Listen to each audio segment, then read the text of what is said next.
بہت ساری دعائیں ہیں، وہاں پر دو باتوں کا ذکر کرنا ضروری تھا، ایک روزے کے حوالے سے اور دوسرا لیلۃ الرغائب کے حوالے سے۔ لیلۃ الرغائب اصل میں کیا ہے، اس کو ایکسپلین کرنے کے لیے حدیث کا میں یہاں پر سہارا لینا چاہوں گی۔ خود لیلۃ الرغائب یعنی ماہ رجب کی جو پہلی شب جمعہ آتی ہے، انشاءاللہ جو اب پہلی شب جمعہ آ رہی ہے اسے لیلۃ الرغائب کہتے ہیں۔ حدیث رسول ختمی مرتبت محمد مصطفیٰ صلی اللہ علیہ وآلہ وسلم موجود ہے کہ پہلی رجب کو، پہلی شب جمعہ جو ہے، رجب کی جو پہلی شب جمعہ ہے، اس میں غفلت میں نہ رہنا، اس لیے کہ رجب کی پہلی شب جمعہ میں تمام ملائکہ، جتنے بھی ملائکہ ہیں، چاہے وہ زمینوں پر ہیں چاہے وہ آسمانوں پر ہیں، جتنے بھی ملائکہ ہیں، کل ملائکہ پہلی شب جمعہ جو رجب کی ہے اس میں آدھی رات کے وقت خانہ کعبہ کے گرد جمع ہوتے ہیں۔ جب وہ خانہ کعبہ کے گرد جمع ہوتے ہیں تمام ملائکہ، تو پروردگار عالم ان پر نظر کرتا ہے اور ان سے سوال کرتا ہے اور کہتا ہے کہ اے میرے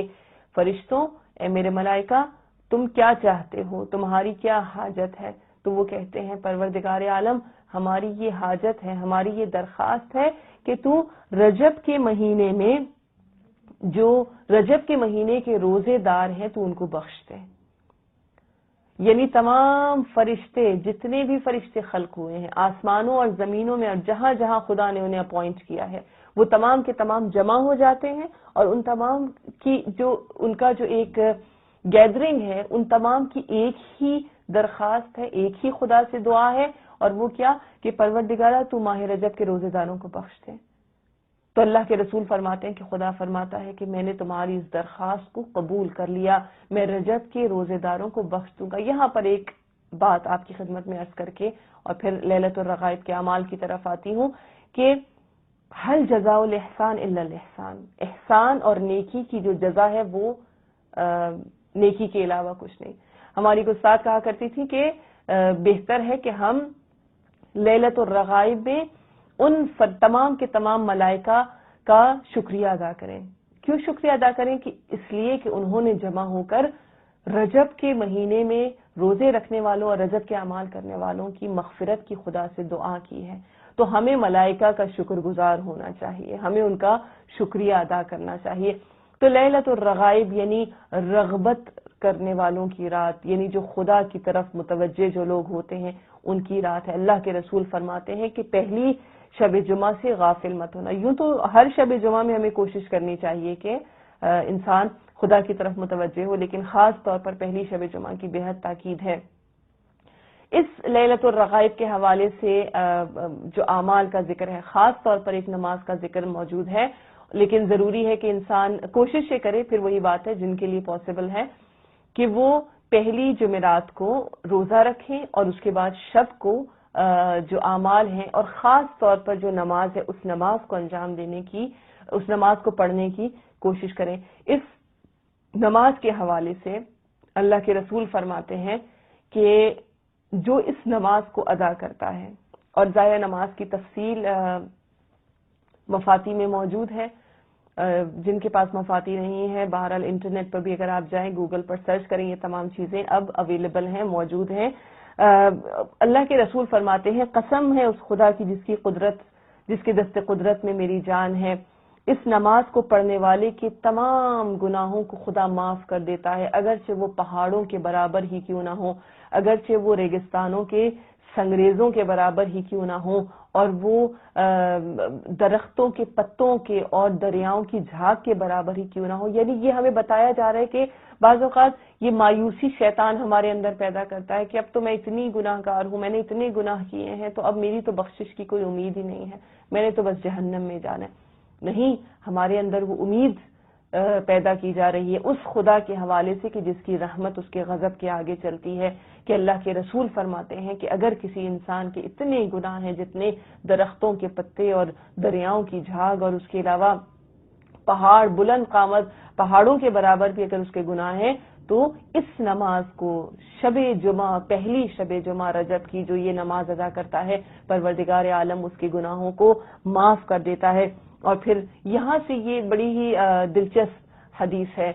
کہ اس کے بعد اللہ کے رسول فرماتے ہیں کہ جب اس نماز کو پڑھنے والا جب اس کا انتقال ہو جاتا ہے، جب وہ مر جاتا ہے، تو پھر شب اول قبر وہ دیکھتا ہے کہ پروردگار عالم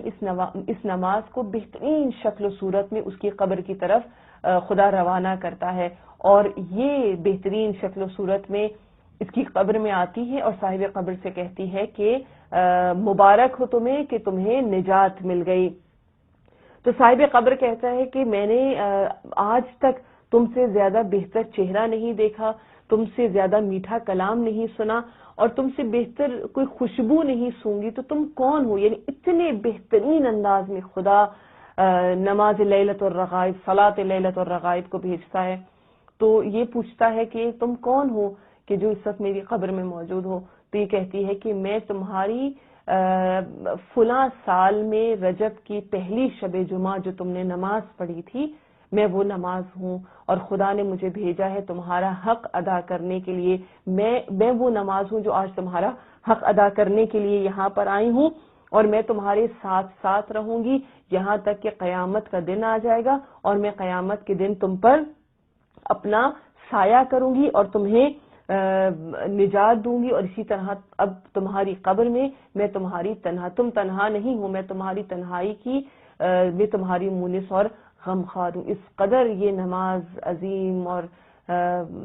بہت زیادہ اجر و ثواب اپنے اندر رکھتی ہے۔ نماز کوئی بہت مشکل نماز نہیں ہے،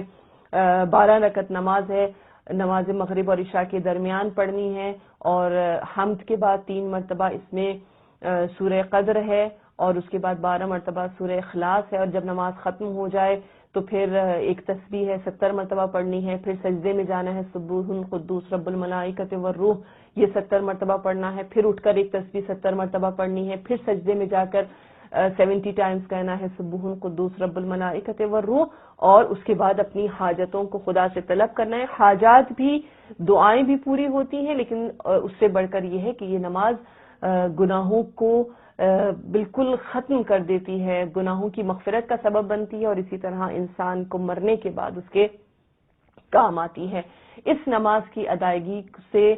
کوئی بھی انسان غافل نہ رہے، اور بہترین نیکی وہ ہے جو انسان دوسروں تک بھی پہنچاتا ہے۔ کوشش کیجئے کہ اس پیغام کو اپنے جاننے والے، اپنی فیملی، اپنی فرینڈ سرکل میں ہر مومن کو ریمائنڈ کروائیں۔